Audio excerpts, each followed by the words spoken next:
जोरों से हंसना पड़ेगा आपको। और आपको ये भी मालूम कि ये टेम्पो में पैसा देते हैं, क्या ये आपका पर्सनल एक्सपीरियंस है क्या? फरवरी 2020 में गुजरात में नमस्ते ट्रंप इवेंट हुआ था, तो गरीबों को छुपाने के लिए एक 1600 फुट लंबी दीवार बनाई गई थी। जरा खुद सोचकर देखो, 1995 से लेकर 2020 25 साल से गुजरात में बीजेपी की सरकार थी, जिनमें से 3 बार तो खुद नरेंद्र मोदी ही चीफ मिनिस्टर थे, लेकिन इनसे गरीबी नहीं हटाई गई, उल्टा ये गरीबों को छुपाने लग गए। G20 समिट के समय दिल्ली में भी यही हुआ था, कुछ बस्तियों को हरे पर्दे के पीछे ढक दिया गया था, यानी कि इन गरीब लोगों की मूवमेंट को भी रिस्ट्रिक्ट कर दी।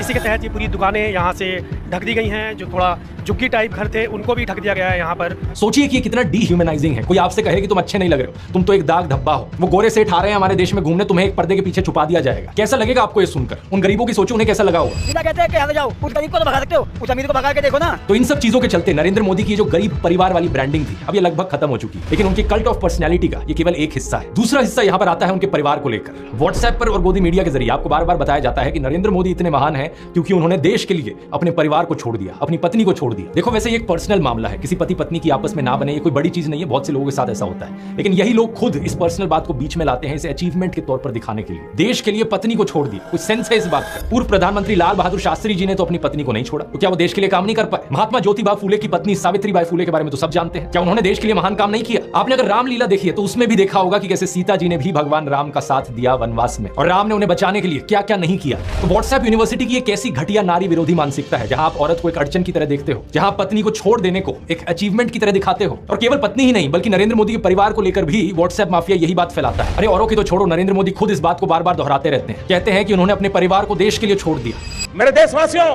मेरे घर परिवार सब कुछ देश के लिए छोड़ा है। पंजाब केसरी अखबार ने तो उनकी चरण वंदना करते हुए उनकी तुलना भगवान बुद्ध और महावीर जैन से कर डाली। लेकिन इन लोगों से मैं पूछना चाहता हूं, कभी भगवान बुद्ध ने अपना घर छोड़कर ऐसे बयान दिए क्या? सम्माननीय आदरणीय दीदी, आदरणीय दीदी, ओ दीदी। किसी औरत को कांग्रेस का विधवा कहा, 50 करोड़ की गर्लफ्रेंड कहकर अपमानित किया, समाज में नफरत का जहर बोया। सत्ता पाने के लिए भगवान बुद्ध ने ये सब नहीं किया था, वो तो खुद एक राजकुमार थे। वो तो सत्ता को, महल को और सिंहासन को छोड़कर जंगल में गए थे, और उनके पीछे उनके माँ बाप, उनकी पत्नी यशोधरा और उनके बेटे राहुल तो राजमहल में सुविधाओं के साथ जी रहे थे। और जब बुद्ध की ज्ञान प्राप्ति हुई तो जानते हैं उन्होंने सबसे पहले क्या कहा था? oshonews.com पर ओशो के एक लेक्चर का ट्रांसक्रिप्ट दिया हुआ है। जब बुद्ध को ज्ञान प्राप्ति हुई तो पहली बात उन्होंने अपने शिष्यों से ये कही, मैं यशोधरा के पास जाना चाहता हूं, उससे बात करना चाहता हूं। ये सुनकर आनंद व्याकुल हो गए, बोले कि ये ठीक नहीं है, लोग क्या कहेंगे। बुद्ध ने कहा, मुझे उसका धन्यवाद करना है उसकी मदद के लिए, और जो मेरे साथ हुआ, जो मुझे मिला, इसका कुछ हिस्सा मुझे उसे देना है, ये उसका कर्ज है मुझ पर। और वो गए। यशोधरा ने उन्हें देखा, 12 साल का गुस्सा उनके अंदर था।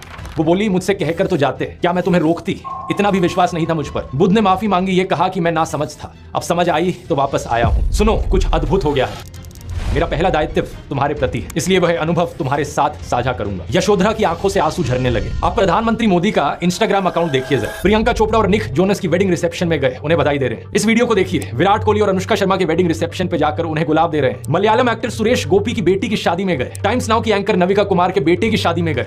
मुकेश अंबानी ने हॉस्पिटल खोला तो वहां बधाई देने पहुंच गए। इस न्यूज आर्टिकल को भी देखिए, नरेंद्र मोदी ने गौतम अडानी के बेटे करण की ग्रैंड एंगेजमेंट सेरेमनी को भी अटेंड किया। तो बॉलीवुड सेलिब्रिटीज और अमीर सेठों की शादियों में जाने के लिए बहुत समय है इनके पास। हालांकि इसमें कुछ गलत नहीं है, इनकी मर्जी अगर ये जाना चाहें तो। लेकिन सवाल यहां पर ये, क्या केवल अपने भाइयों और परिवार को ही छोड़ना पड़ता है क्या देश के लिए? एबीसी के इस आर्टिकल को देखिए। अवनी दास रिपोर्ट करती है कि अक्टूबर 2023 में मोदी परिवार उनके भतीजे की शादी के लिए इकट्ठा हो रहा था, लेकिन एक इंसान वहां से गायब थे, नरेंद्र मोदी। आपने फोटोज और वीडियोस में जरूर देखा होगा कि प्रधानमंत्री मोदी अपनी माताजी से मिलने जाया करते थे, जो कि अच्छी बात है। लेकिन कभी आपने नोटिस किया कि केवल वहां 3 लोग होते थे इस मुलाकात में? प्रधानमंत्री मोदी, उनकी माताजी और कैमरामैन। कभी कभार मुलाकात में 2-3 और लोग होते थे, लेकिन वो हमेशा और कैमरामैन ही होते थे। 3 साल पहले बीबीसी कॉरेस्पॉन्डेंट तेजस वैद्या ने प्रधानमंत्री मोदी के भाई प्रहलाद मोदी से बात करी, और सुनिए उनका क्या कहना था। तेरे परिवार ने दूर रखवानी सूचना आपवामां आवे। इस बात को लेकर स्पष्ट निर्देश होता है कि परिवार के बाकी सदस्य दूर ही रहे। प्रधानमंत्री मोदी की भतीजी सोनल मोदी ने भी यही बताया कि उनको मना किया गया है। उनसे पूछा गया कि शपथ ग्रहण समारोह में बहुत से लोगों को निमंत्रित किया गया, लेकिन उन्हें क्यों नहीं बुलाया गया? तो सुनिए उन्होंने क्या कहा था। नरेंद्र मोदी जी ने प्रधानमंत्री का शपथ ली थी, तब देश में से कई लोग गए थे, तब आपको न्योता मिला था या आपको जाने की इच्छा हुई थी?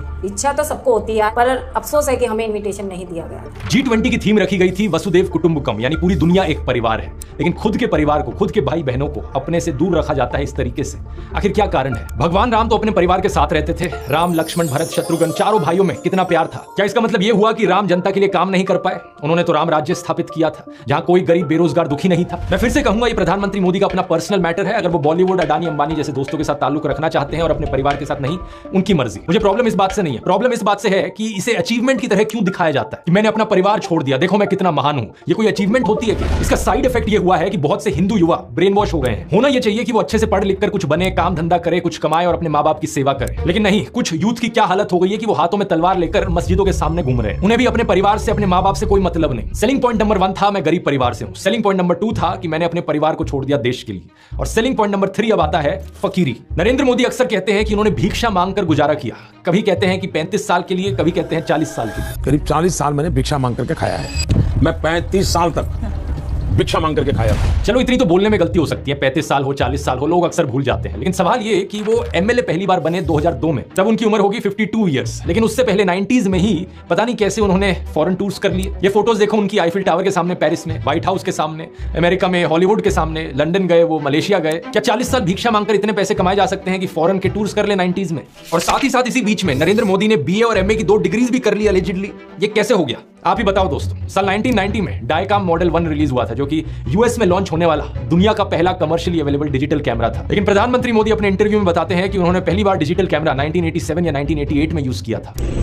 मैंने पहली बार डिजिटल कैमरा का उपयोग किया था 87-88 में शायद। मतलब भिक्षा मांगकर यहाँ पर फॉरेन टूर भी कर लिए और डिजिटल कैमरा भी खरीद लिया डिजिटल कैमरा के रिलीज होने से पहले। वाह, क्या फकीरी है। वाह मोदी जी, वाह वाह। अपनी कलम को गिरवी रख चुका एक गीतकार कहता है कि फकीरी है आपके स्वभाव में। एक फकीरी है आपके स्वभाव में। कभी नरेंद्र मोदी खुद ही कहते हैं कि हम तो फकीर आदमी हैं, झोला उठाकर चल पड़ेंगे। अरे हम तो फकीर आदमी हैं, झोला लेके चल पड़ेंगे जी। लेकिन पूरी दुनिया में आपने ऐसा कोई फकीर देखा है जो 1,40,000 का चश्मा लगाता हो, अपनी बूढ़ी माँ को नोटबंदी के लिए लाइन में खड़ा कर दिया और खुद घूमते हैं 12 करोड़ की मर्सिडीज में? एक तरफ तो शास्त्री जी जैसे प्रधानमंत्री देखे हैं देश ने, बताया जाता है कि उनके पास सिर्फ 2 धोती और 2 कुर्ते हुआ करते थे। कुर्ता फटकर इस्तेमाल करने लायक ना रहे तो उसे भी रुमाल बना लेते थे लाल बहादुर शास्त्री जी। लेकिन प्रधानमंत्री मोदी की यूएस विजिट की इन फोटोज को देखिए, एक दिन में 4 बार कपड़े बदलते हैं। द प्रिंट में लिखेगा इस आर्टिकल को देखिए, उत्तराखंड और हिमाचल जाते हुए प्रधानमंत्री मोदी ने 8 घंटे में 4 बार कपड़े बदले। इस टाइम्स ऑफ इंडिया के आर्टिकल को देखिए, प्रधानमंत्री मोदी गंगा आरती करने गए तब भी कपड़े बदलते जा रहे हैं। हुबली टाइम्स वालों ने तो इनकी फैंसी ड्रेस का एक पूरा कोलाज बना दिया। इंडिया टुडे ने भी इनकी 22 हेडगियर्स की कलेक्शन दिखाई है इस आर्टिकल में।